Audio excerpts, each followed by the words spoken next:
আজকে 2024 সালে মুক্তি পাওয়া অ্যাকশন থ্রিলার মুভি অগ্নি এক্সপ্লেন করব, যার IMDb রেটিং 7.6। ওকে, তাহলে চলে আসি মূল আলোচনায়। গল্পের শুরুতে একটি ফায়ার সার্ভিস ডিপার্টমেন্টকে দেখানো হয়। এই ডিপার্টমেন্টের সবাই তখন তাদের কাজ নিয়ে ব্যস্ত ছিল। তখন হঠাৎই একটি জরুরি কল আসে, একটি বিল্ডিং এ আগুন লেগেছে। তখন খবর পাওয়া মাত্রই সবাই 5 মিনিটের মধ্যে প্রস্তুত হয়ে যায়। কিন্তু তখন তাদের মধ্যে একজন জানতে চায় এই ডিপার্টমেন্টের চিফ, যার নাম ভিক্তল, সে কোথায়। তখন সে জানতে পারে ভিক্তল অফিসে নেই। তখন তারা ভিক্তলকে ছাড়াই বেরিয়ে পড়ে। এইদিকে ভিত্তল একজন বন্ধুর সঙ্গে বাইরে সময় কাটাচ্ছিল, কারণ সে গত 48 ঘন্টা ধরে টানা কাজ করছে। ভিত্তল কিছুটা মদ পান করেছিল, তাই চেকপোস্টে পুলিশ তাকে আটকায়। তখন ভিত্তল জানায় সে ফায়ার সার্ভিস অফিসের প্রধান, মানে চিফ, কিন্তু পুলিশ এতে পাত্তা দেয় না। তখন ভিত্তলের বন্ধু পুলিশকে জানায় ভিত্তলের শালামশাই মানে শ্যালক একজন সিনিয়র পুলিশ অফিসার, যার নাম সুমিত। এটি শুনে পুলিশ ভিত্তলকে ছেড়ে দেয়। এর মধ্যে ভিত্তলও তার বন্ধু দেখতে পায় ফায়ার সার্ভিসের একটি গাড়ি দ্রুত কোথাও যাচ্ছে। তখন তারা তাড়াতাড়ি সেই গাড়ির পিছু নেয় এবং বিল্ডিং এ পৌঁছে ভিত্তলও তার দল তাদের নিরাপত্তা জামা পরে আগুনের মধ্যে প্রবেশ করে এবং সবাইকে নিরাপদে উদ্ধার করে। এই সিনে দেখা যায় ভিত্তল ঘরে এসে তার ছেলে ও বউকে বলে, আজ অনেক মানুষের জীবন বাঁচিয়েছি, ঠিক সিনেমার হিরোদের মতো। তখন সেই কথা শুনে তাদের তেমন কোনো রিয়াকশন ছিল না।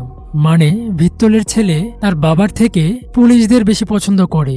এমনিতেও ভিত্তল ও সুমিতের সম্পর্ক খুব একটা ভালো ছিল না, কারণ একজন পুলিশ, অন্যজন ফায়ার ফাইটার। পেশাগত কারণেই তাদের মধ্যে ঝগড়া লেগেই থাকে।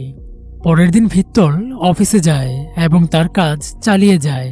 অন্যদিকে দেখা যায় একজন রাজনৈতিক নেতার উপর ট্রাফিক সিগন্যালে হামলা হয়। এক ব্যক্তি তাকে গুলি করে সেখান থেকে পালিয়ে যায়। এই সিনে দেখা যায় সুমিত একজন এনকাউন্টার স্পেশালিস্ট এবং এই পর্যন্ত 24টি এনকাউন্টার করেছে। তিনি এই খুনের তদন্ত করছেন এবং এই খুনের সাথে জড়িত একজনকে ধরার পর সুমিত তাকে জিজ্ঞাসাবাদ করে। তখন সে বলে আমির নায়ক নামক একজনের নির্দেশে সে খুন করে। অপরদিকে ফায়ার স্টেশনে সবাই এখন খাবার খেতে বসবে। ঠিক তখনই একটি অ্যালার্ম বেজে ওঠে, মানে আবারও কোথাও আগুন লেগেছে। তখন সবাই খাবার রেখে দৌড়ে চলে যায় আগুন নেভাতে। এদিকে একদিন ভিত্তল হঠাৎ শ্বাসকষ্টে ভুগতে শুরু করে। তখন চিকিৎসক জানায় তার ফুসফুসে কিছু সমস্যা রয়েছে এবং তাকে কিছুদিন আগুন ও ধোঁয়া থেকে দূরে থাকতে বলা হয়। এই সিনে দেখা যায় কিছুদিন আগে আগুন লাগা থিয়েটারের ঘটনাস্থলে ভিত্তলের টিমের একজন ফায়ার ফাইটার অবনী সেখানে উপস্থিত হন, যিনি একজন ফায়ার ফাইটার হওয়ার পাশাপাশি অগ্নিকাণ্ডের কারণও তদন্ত করেন। এরপর তারা ফায়ার স্টেশনে চলে আসেন ও একটি রিপোর্ট তৈরি করেন এবং তদন্তের জন্য সেই রিপোর্ট কমিটিতে পাঠান। তাদের সবার ধারণা এটি সাধারণ অগ্নিকাণ্ড নয়, এটি পরিকল্পিতভাবে ঘটানো হয়েছে। এর পেছনে কোনো ব্যক্তির হাত থাকতে পারে। এদিকে ফায়ার ডিপার্টমেন্টের আরেক কর্মকর্তা, যার নাম মহাদেব, যে কিনা ভিত্তলের ঘনিষ্ঠ বন্ধু, সে একদিন ভিত্তলকে বলে এই সিস্টেম একেবারেই ভালো নয়। পুলিশদের পুরস্কৃত করা হয়, কিন্তু ফায়ার ফাইটাররা সবসময় অবহেলিত। তাই মহাদেব এবং ভিত্তল এই বিষয় নিয়ে নিজেদের মধ্যে ক্ষোভ প্রকাশ করে। পরের দিন সকালে ভিত্তলের স্ত্রী তার ছেলের কাছে 2টি বন্দুকের গুলি পায়। তখন সেটা ভিত্তলকে জানায়। তখন ভিত্তল বুঝতে পারে এটি সুমিতের কাজ, সুমিতই তাকে এটি দিয়েছে। তখন ভিত্তল সঙ্গে সঙ্গে সুমিতের কাছে গিয়ে তাকে সতর্ক করে দেয় যেন সুমিত ভিত্তলের পরিবার থেকে দূরে থাকে। ঠিক তখনই সুমিতের কনস্টেবল খবর দেয় একটি কোচিং সেন্টারে আগুন লেগেছে। তখন ভিত্তল ও তার ফায়ার টিম দ্রুত ঘটনাস্থলে পৌঁছে লোকজনকে উদ্ধার করলেও তাদের একজন ফায়ার ফাইটার, যার নাম গানপথ, সে গুরুতরভাবে আগুনে পুড়ে যায়, যার ফলে তার মেয়ে তাকে দেখে ভয় পাচ্ছিল। আর এই অবস্থা দেখে ভিত্তল খুবই মর্মাহত হন এবং এই সিস্টেমকে দায়ী করেন। তিনি সিদ্ধান্ত নেন এর পেছনের কারণ বের করবেন। তখন ভিত্তল ও অবনী তদন্ত শুরু করে। তখন ঘটনাস্থলে তারা একটি স্টিলের কোটা দেখতে পায় এবং কিছু বারুদের উপস্থিতি খুঁজে পায়, যা থেকে বোঝা যায় এটি একটি পরিকল্পিত ঘটনা। এরপর থেকে তারা সেই অপরাধীর খোঁজ করতে শুরু করে যে এই অগ্নিকাণ্ডের পেছনে রয়েছে। পরের দিন ডেপুটি সিএম এর কাছে ভিত্তল এবং সুমিত দেখা করতে যান এবং শহরের ভেতর ঘটে যাওয়া অগ্নিকাণ্ড সম্পর্কে জানান। কিন্তু তখন ডেপুটি সিএম শুধু সুমিতের কথা শুনছিল, ভিত্তলের কোনো কথারই গুরুত্ব দেয়নি। এমনকি তিনি সকল ক্ষতিগ্রস্তদের ক্ষতিপূরণ দেওয়ার জন্য রাজি হয়েছিল, কিন্তু ফায়ার ফাইটার কর্মীদের কোনো ক্ষতিপূরণ দেওয়ার ব্যাপারে রাজি ছিল না। এই ঘটনার জন্য একটি তদন্ত রিপোর্ট তৈরি করার দায়িত্ব ভিত্তলকে না দিয়ে সুমিতকে দেওয়া হয়, কারণ তারা পুলিশের উপর বেশি ভরসা করে। তখন এই ঘটনাগুলো দেখে ভিত্তল খুবই কষ্ট পায় এবং মিটিং শেষে চলে আসে। এরপর ভিত্তল নিজেই গবেষণা করতে শুরু করে এই বারবার শহরে আগুন লাগার মূল কারণ কি। তখন সে বুদ্ধি খাটিয়ে কিভাবে বোমা তৈরি করা হয় সেটা নিয়ে গবেষণা শুরু করে। তারপর ভিত্তল একটি পরীক্ষামূলক বোমা বানায় এবং এটি পরীক্ষা করে দেখে, যা প্রায় 4000 ডিগ্রি সেলসিয়াস তাপ সৃষ্টি করেছিল। এটা দেখে ভিত্তল নিশ্চিত হন যে ঠিক এভাবে আগুন লাগানো হয়েছে। এর পরের সিনে দেখা যায় সুমিত ও ভিত্তলকে তাদের দুইজনের স্ত্রীদের অনুরোধে একটি রেস্তোরাঁয় ডাকা হয়, আর তারা চান দুইজনের মধ্যে সম্পর্ক ভালো হয়ে উঠুক। তখন সেখানে সুমিত ভিত্তলের কাছে ক্ষমা চায় এবং তখন ভিত্তল তার তৈরি করা রিপোর্ট সুমিতকে দিয়ে দেয়। কিন্তু সুমিত সেই রিপোর্ট না দেখে নিজে তদন্ত চালিয়ে এয়ারপোর্ট থেকে একজন অপরাধীকে ধরে ফেলে। তখন সেই অপরাধী লোকটিকে ভয় দেখিয়ে সুমিত সব তথ্য নিয়ে একটি রিপোর্ট তৈরি করে। পরের দিন সেই রিপোর্ট ডেপুটি সিএম এর কাছে জমা দেন এবং তখন সিএম বলে, খুব ভালো কাজ করেছো, এবার এই কেস এখানে শেষ হয়ে যাবে। তখন সেই কথা শুনে ভিত্তল বলে, এভাবে কেস বন্ধ হতে পারে না, এই কেসের আসল অপরাধী এখনো গ্রেফতার হয়নি। কিন্তু সিএম এই কথা মানতে নারাজ। সিএম চায় কেসটা এখানে শেষ হয়ে যাক, তাই তখন ভিত্তল রাগ করে সেখান থেকে চলে যায়। এর পরের দিন রাতে সবাইকে দেখা যায় অবনীর জন্মদিন উদযাপন করতে। এই জন্মদিনে ফায়ার স্টেশনের সবাই খুব আনন্দ করছিল, কিন্তু ঠিক তখনই একটি জরুরি খবর আসে, আবারও একটি ভবনে আগুন লেগেছে। তখন ফায়ার স্টেশনের সবাই প্রস্তুতি নিয়ে ঘটনাস্থলে পৌঁছে যায়। সবাই তাদের কাজ শুরু করে, কিন্তু তখন ভিত্তল শ্বাসকষ্টে ভুগতে থাকেন, কারণ তার ফুসফুসে সমস্যা ছিল, ফলে তিনি অজ্ঞান হয়ে যান। তখন জাজ নামক একজন ফায়ার ফাইটার একজনকে উদ্ধার করছিল।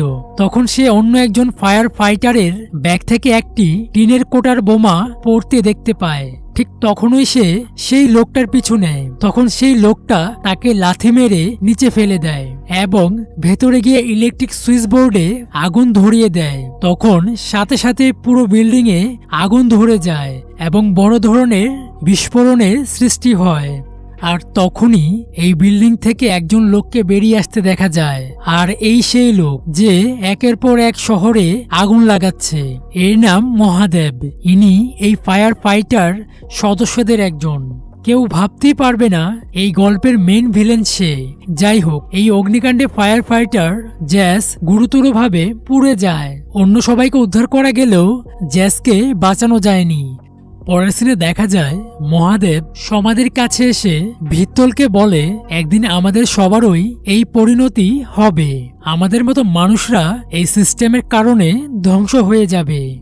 এরপর রাতে মহাদেব ও ভিত্তল মদ্যপান করেন এবং তখন মহাদেব তার জীবনের কষ্টের কথা বলছিল।